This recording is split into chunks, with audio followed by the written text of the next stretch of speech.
விக்ரம் பிரபுக்கு தமிழ்ல சான்ஸ்ன்னு சொல்லிட்டு இப்போ தெலுங்கு வரைக்கும் போயிருக்காரு. அவரை கரெக்டாக அங்கே யூஸ் பண்ணியிருக்காங்கன்னு சொல்லலாம். ஃபுல் அது தெலுங்கு டப்பிங் மாதிரிலாம் தெரியல, அது தமிழ் படம் மாதிரி தான் எனக்கு ஃபீல் ஆச்சு. அனுஷ்கா இருக்கனால அப்படிங்கிற அனுஷ்கா இருக்கனால, அப்புறம் நம்ம தெரிஞ்ச முகம்லாம் நிறைய பேர் இருக்காங்க.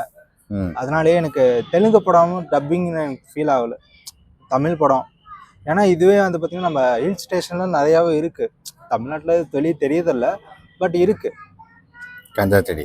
ஆமாம், அனுஷ்கா பற்றி சொல்லணும்னா நம்ம அருந்ததி, பாகுபலி எல்லாத்தையும் மிக்ஸ் பண்ணி அங்கே என்னென்ன கற்றுக்கிட்டாங்களோ அதை வந்து இங்கே யூஸ் பண்ணியிருக்காங்க. ஒன் மேன் உமன் ஆர்மன் மாதிரி. பாகுபலியில் பிரபாஸ் பண்ண மாதிரி இதில் வந்து அனுஷ்கா அப்படி சொல்லலாம். அதான் ஒரு டீசன்ட் மூவின்னு சொல்லலாம், ஹிட் மூவின்னு கூட சொல்லலாம். ஓவரால் படத்துக்கு எனக்கு கொஞ்சம் அந்த கார்ப்பரேட் கம்பெனி வந்து கொஞ்சம் இது பண்ணுறது, அது கொஞ்சம் ஒரு இது மாதிரி இருக்குது. அதே மாதிரி அந்த ஒரு சில சீன்ஸ் வரும், அது எதுக்கு தேவையில்லாமல் அதுலேருந்து அவங்க வெளியே வராங்கன்னா அப்படியே விட்டுருணும், அவங்களுக்காக யூஸ் பண்ணிக்க கூடாது. அது கொஞ்சம் ஒரு மாதிரி இதாச்சு. மற்றபடி நல்லா தான் இருக்கு.